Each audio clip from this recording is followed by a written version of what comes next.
Hi everyone, I'm Mrs. Shea. I'm going to be reading Chapter 13, Thanks But No Thanks. Since Mrs. Brisbane didn't say a word to me on the drive home, I had time to reflect on the last few months. I had not had a bad experience with any of the families I had visited. In fact, they had all been gracious and welcoming, except Miranda's dog Clem, but I knew how to handle him. In return, I lent them a helping paw here and there. After all, you can learn a lot about yourself by getting to know another species. I was overdue for trouble, and I was likely to get it at Mrs. Brisbane's House of Horrors. That's how I pictured her home, decorated with skeletons and bats and eerie jack-o'-lanterns all year long. I was shivering at the picture I had in mind when Mrs. Brisbane actually spoke. "Humphrey, I need you like I need a hole in the head," she complained. "The same to you," I squeaked back rudely, knowing she wouldn't understand. "I don't know what Bert's going to say about you, but whatever it is, it won't be pleasant. Nothing he says lately is," she continued. "Bert? Who's Bert?" Then I realized it must be her husband, the one who's sick. Well, I was certainly not looking forward to meeting him based on what I'd just heard. "It won't be much of a Thanksgiving," she said. "We don't have much to be thankful for this year, but I'll try." "Good for you," I squeaked. She almost smiled. "Thanks for the support." The Brisbane house was yellow with white shutters and lots of big trees. Colored leaves covered the front yard. "And on top of everything else, I have to rake," Mrs. Brisbane said through gritted teeth. Inside the house was surprisingly cozy.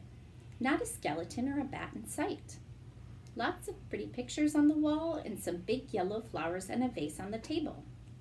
"Bert, I'm home," Mrs. Brisbane called out. A few seconds later, an old man rolled into the room in a wheelchair. His gray hair was uncombed and stuck out in places it shouldn't. His chin was covered with gray stubble, and he wore a very wrinkled set of tan pajamas. His expression was so sour, he looked as if he'd just drunk a glass of vinegar. Mrs. Brisbane set my cage on the low coffee table. "We have a guest for the weekend." I could tell she was trying hard to sound cheery. "His name is Humphrey." Mr. Brisbane sneered. "This is unacceptable. For the little pay you get, that school can't force you to spend your weekend babysitting a rat." I bit my tongue to keep from saying something unsqueakably bad. "They're not forcing me," argued Mrs. Brisbane. "It's just that no one else could do it. Let's not make a mountain out of a molehill." Pardon me, but I resented being called a molehill almost as much as being called a rat. Mrs. Brisbane quickly changed the subject. "I thought you were going to get dressed today." "Why should I?" "I'm not going to see anybody," Bert Brisbane growled, "except you and the rat." Mrs. Brisbane got up and walked out of the room without saying another word. Boy, nobody in room 26 could get away with talking to Mrs. Brisbane like that. I wished I could send her husband to Principal Morales' office right now. Everything was real quiet in the house for a while. Mrs. Brisbane changed her clothes to jeans and moved my cage on a card table in the corner of the living room. Then she sat down and read The Guide to Care and Feeding of Hamsters and the chart my classmates kept on me. "Looks like your friends have been taking good care of you," she said. "Very, very, very good," I squeaked. She fed me and gave me clean water, and then she and Mr. Brisbane ate dinner in some other room while they watched TV. I'll bet they didn't say 2 words to each other. Even Miss Mack talked more at home than they did, and she lived alone.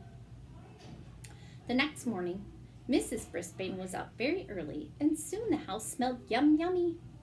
I thought maybe I would like this Thanksgiving thing after all. At least the good smelling and eating part.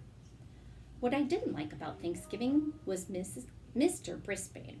While Mrs. Brisbane was clattering pots and clinking pans and making things smell good, he sat in his wheelchair in the living room and frowned. No, I know a better vocabulary word, scowled. After a while, he called into the kitchen. Sue, why don't you stop all the cooking and just sit down for a minute?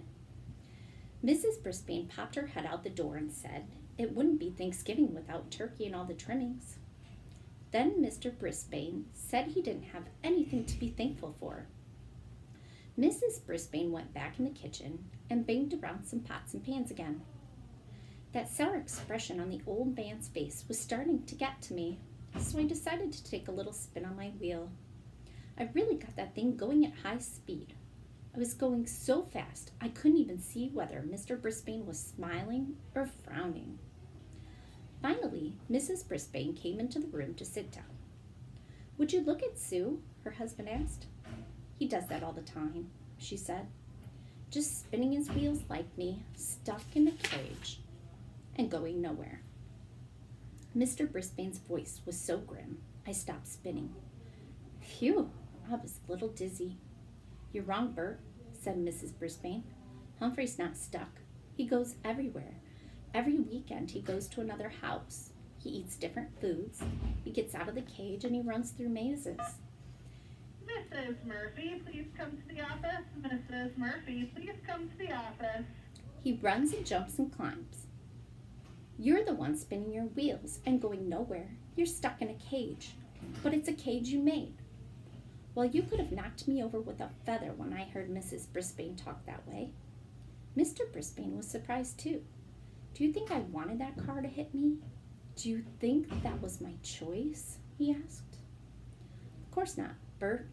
I'm so grateful you lived through it. That's the point. You're alive, but you sure don't act like it. With that, Mrs. Brisbane got up and went into the kitchen.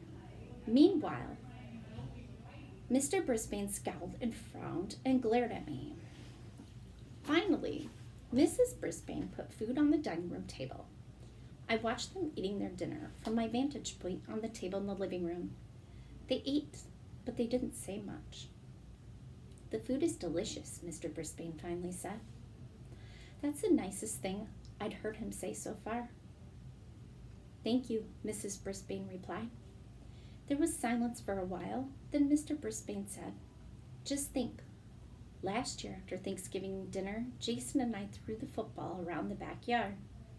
Now I'm stuck here and Jason is in Tokyo. Let's call him Bert, his wife suggested. It's too early there, he said. We'll just have to call later.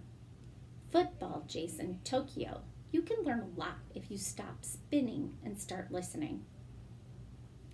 I listened late that night, and when they called Jason, who turned out to be their grown-up son, who was working in Tokyo, which is far, far, far away, even farther than Brazil, according to the maps in room 26. Boy, there were more Mrs. Brisbanes than I'd ever dreamed. One was mean to me, one was nice to students. One was a wife, another one a mother. One was a cook, one wore dark pantsuits, the other wore jeans. But which one was the real Mrs. Brisbane? That night, as they headed out of the living room and toward the bedroom, I heard Mrs. Brisbane, the wife, say, I know you think I was being hard on you, Bert, but it really is time for you to think about what you're going to do with the rest of your life. Mr. Brisbane didn't answer. Tip 13.